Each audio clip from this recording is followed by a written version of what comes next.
출제 빈도가 그래도 꽤 되는 편입니다. 이미 예산에 대한 설명을 드린 예산은 계획이라고 해요. 계획. 여기 나와 있는 게 예산 버짓에서 거기 계획을 나타내는 거고, 그다음에 거기 밑에 보면 예산의 분류가 나와 있어요. 예산의 분류. 그래서 그 예산의 분류 보시면 뭐라고 써놨냐면은 고정 예산, 변동 예산인데 우리가 초심자 때 제일 많이 실수하는 게 뭐냐? 고정 예산이 고정비 예산이고 변동 예산이 변동비 예산 이렇게 알고 있는데 절대 그런 게 아니다. 근데 고정 예산은 뭐냐면 1월 1일 예산이에요. 1월 1일 예산. 정태적이죠. 그다음 변동 예산 우리 표준원가 할 때 배웠어요. 실제 생산량에 근거한 예산이 된다. 이런 뜻입니다. 그래서 당연히 우리가 할 건 다 뭐가 된다? 변동 예산이 된다. 당연히 우리는 변동 예산을 배워야 된다. 이런 뜻입니다. 그러니까 실제 생산량에 근거해서 예산을 다시 써야 된다. 이때 288페이지 가보세요. 이미 한번 봤었는데 재료비만. 자, 무슨 말이냐면 2001년도 연초에 24,000개를 생산해야지. 재료만 보겠습니다. 그때 재료비가 2억 4천이에요. 근데 실제 성과는 2만 개를 생산했고 재료비가 2억 2천이니까 연초 했던 2억 4천보다 적게 됐네. 유리한 차이네. 이렇게 해석하면 곤란하다. 유리한 차이를 해석하는 게 고정 예산이고 변동 예산은 2억 4천이 그러니까 2만 4천 개가 2억 4천이면 2만 개면 2억이 돼야 돼요. 2억 원이 돼야 되는데 2억 2천이 됐으니까 2천만큼 불리한 차이죠. 이런 식으로 분석하는 거 우리는 변동 예산이라고 하고 우리 표준 원가 할 때 SQ 어떻게 했어요? 실제 생산량에 허용된 표준 투입량이죠. 그 개념을 잘 접목을 시키시면 되겠습니다. 자, 문제는 이제 그 다음입니다. 고정 제조 간접비가 있는데 고정 제조 간접비는 거기 나와 있는 것처럼 고정 예산 2만 4천 개가 6천만 원이죠. 2만 개에 대한 예산도 얼마예요? 그것도 역시 똑같이 6천만 원이 돼야 된다. 왜냐하면 고정비는 생산량과 무관한 거죠. 그래서 결국 고정 제조 간접비는 조정하지 않아요. 고정 제조 간접비는 조정하지 않는다. 그것만 조금 주의해서 보시면 되겠습니다. 자, 오른쪽 289페이지 예산의 유용성과 한계점 이렇게 나와 있고 우리가 아마 앞에서 우리 요거에 관련된 게 아마 9장에 있었을 거예요. 9장에 관련된 거. 자, 어디냐면은 자, 미안하지만 이제 219페이지 한번 가봐. 219페이지. 219페이지. 거기 보면 5번 문제가 있어. 5번. 5번에 이제 식이 있어요. y는 300만 원 더하기 2625x입니다. 자, 어떤 달에 기계 작업 시간 1500시간일 때 변동 예산이 얼마냐라고 했을 때 3번을 찍는 사람이 많아요. 3번. 왜 그래요? 변동비에 대한 거면 아니에요. 고정비도 당연히 들어가야 된다. 고정비도 당연히 들어가야 된다. 그러면 이게 지금 뭐 하는 거냐면 이렇게 돼 있는 거예요. 이렇게. 그래서 이게 예산식이 된다 그런 뜻이고 그다음에 뭐랑 비교할 거냐면 이게 배부액이 되는 거예요. 요 노란색이 배부액이에요. 요게 예산이 되고 이렇게. 근데 이거를 좀 더 정밀하게 그려보면 어떻게 되냐면 정밀하게 그려보면 요게 변동비 예산이에요. 변동비에 관련된 예산 이렇게.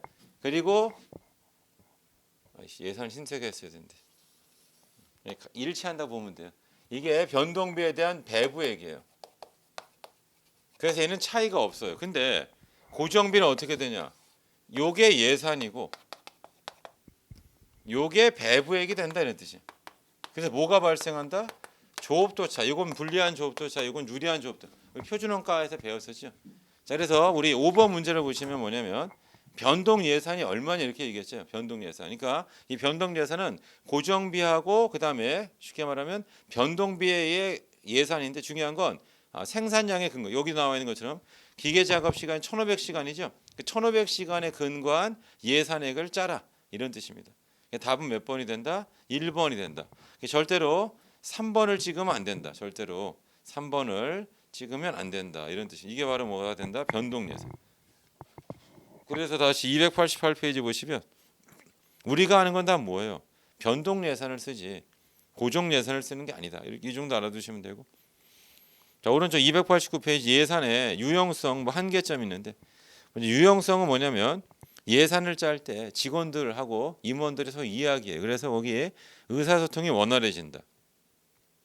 두 번째, 종업원이 목표를 인지함으로 인해서 동기부여 효과가 있다. 그러니까 예산을 짤 때 마치 뭐하고 똑같냐면 이제 그 방학 때 엄마하고 애하고 우리 이런 거 있잖아요. 생활 기록표 뭐라 그러죠 이거?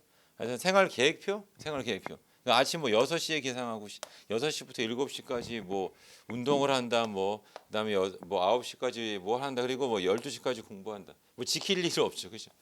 단 한 번도 이거 계획대로 안 되니까 우리 작심삼일 3일 버티기도 어렵잖아요. 그죠? 그냥 방학 때는 그냥 뭐 잠을 자거나 뭐 그냥 운동을 하거나 대부분 다 이런 대로 시간을 다 보내는 거죠. 요즘이라 뭐예요? 유튜브 많이 보죠 이렇게. 저도 이제 우리 애들하고 유튜브 전쟁. 근데 중요한 건 뭐냐면 제가 이제 제 와이프한테 많이 혼나는 이유 중에 하나가 뭐예요? 제가 유튜브를 보고 있는 거예요. 유튜브. 애들도 유튜브. 그러니까 애들 유튜브 보는 원인은 누구한테 저한테 있다라고 이제 와이프가 주장합니다. 그래서 저도 유튜브를 중단해야지 하는데 그냥 그 유튜브에 좋은 게 많아요. 재밌는 게 많이 있고 이렇게. 요즘에는 많이 보는 게 이제 요새 고양이 제가 고양이 2마리 키우고 이렇게 하는데 그 고양이가 이 동물 예쁘기도 하고 또 뭐가 있냐면은 상당히 이제 운동 신경들이 좋아요. 그래서 이제 그런 것들에 대한 동영상 이런 것들을 많이 보고 있습니다. 근데 아무튼 뭐냐면 거기 나와 있는 것처럼 뭐가 있냐면 종업원이 목표를 인지한다니까 계획을 수립할 때 엄마랑 서로 막 토의하면서 계획을 수립하는 거예요. 그러면 애가 이제 자기 입으로 했으니까 좀 더 동기 유발 측면에서 좋다. 그러니까 무조건 엄마가 더 이렇게 하는 것보다는 서로 협의했기 때문에 조금 도움이 된다 이런 거고. 그다음에 예상과 실제를 비교해 성과 평가할 수 있죠. 그래서 제일 중요한 게 사실은 그 성과 평가입니다. 그러니까 의사소통하고 성과 평가. 예산의 한계점을 보겠습니다. 첫 번째 보시면 근시안적으로 단기 목표의 달성을 위해서 이렇게 좀 나와 있죠. 그러니까 예산이 쉽게 말하면 회의를 하는 거랑 비슷해요. 회의가 자주 있어요. 그러니까 우리 부서에서도 수시로 자꾸 막 과장님이 모의라는 거예요. 그럼 뭐가 되냐? 그냥 자꾸 이제 과장님 원하는 대로 뭔가 그래도 좋게 얘기하기 위해서 단기 성과에 치우치는 거죠. 마치 뭐하고 똑같냐면 제가 이제 고등학교 때만 하더라도 중간고사, 기말고사 이것뿐만 아니라 뭐가 있냐면 매월 모의고사가 있어요. 그러니까 어떨 때는 그냥 중간고사도 보고 그다음 모의고사도 보고 모의고사 보면 전국 등수가 그냥 매일같이 나오는 거 이렇게 해가지고 시험이 이제 일상인 거지 이렇게. 이때 중요한 건 뭐냐면 모의고사 말 그대로 모의고사라고요. 모의고사 한 번 할 때마다 이제 막 선생님한테 불려가고 이렇게 하면 너 어떻게 할 거냐 할 때 그때 이제 크게 두 부리란 말이에요. 그때 이제 이거를 갖다가 이제 잘 생활을 못 견디고 막 하는 사람도 있고 그냥 선생님 괜찮습니다. 저 고3 때까지 가면 이러이러한 계획을 가지고 있으니까 그대로 쭉 하면 고3 때 가서 뭐 잘 할 수 있습니다.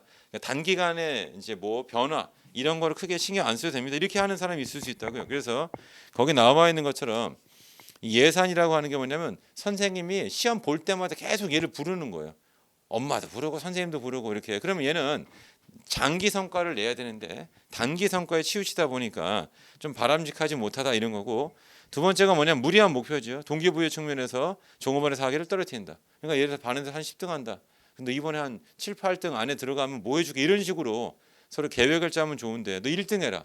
걔는 알고 있어요. 난 10등 하기 때문에 1등은 불가능해요. 그러면 어차피 불가능한 걸 가지고 자꾸 강요하게 되면 더 싫어지게 되더라 이런 뜻이죠. 그다음에 종업원 자신의 목표 달성을 위해서 기업 전체 이익을 무시하는데 이걸 뭐라 하냐면 써놓으세요. 이게 준최적화고 우리 단원에서는 이제 준최적화라고 하는 게 어디에 나오냐면은 우리 책으로는 357페이지가 보시면 끝에서 네 번째 줄에 있어요. 뭐라 하냐면 부분 최적화, 준최적화. 전체적으로 봤을 때는 최적화가 안 돼. 부분으로서는 최적화인데 전체적으로는 최적화가 아니다. 이런 뜻입니다. 예를 들어서 뭐 관세사 수험생이다. 회계학은 잘 봤어요. 근데 시험에 떨어진 거예요. 최적화가 아니에요. 최적화는 뭐예요? 시험에 합격하는 게 전체 최적화가 된다. 이런 뜻입니다. 그러니까 선생님 제가 관세사 시험을 해서 회계를 열심히 공부하고 그래 열심히 공부하는데 중요한 건 합격을 위해서는 합격의 수단이잖아요. 다른 과목도 하면서 해야 되는데 저는 그냥 회계학만 열심히 하겠습니다. 그러면 회계학은 최적화됐어요. 아주 점수 잘 나왔습니다. 하지만 시험에 떨어졌다. 이러면 곤란하겠죠.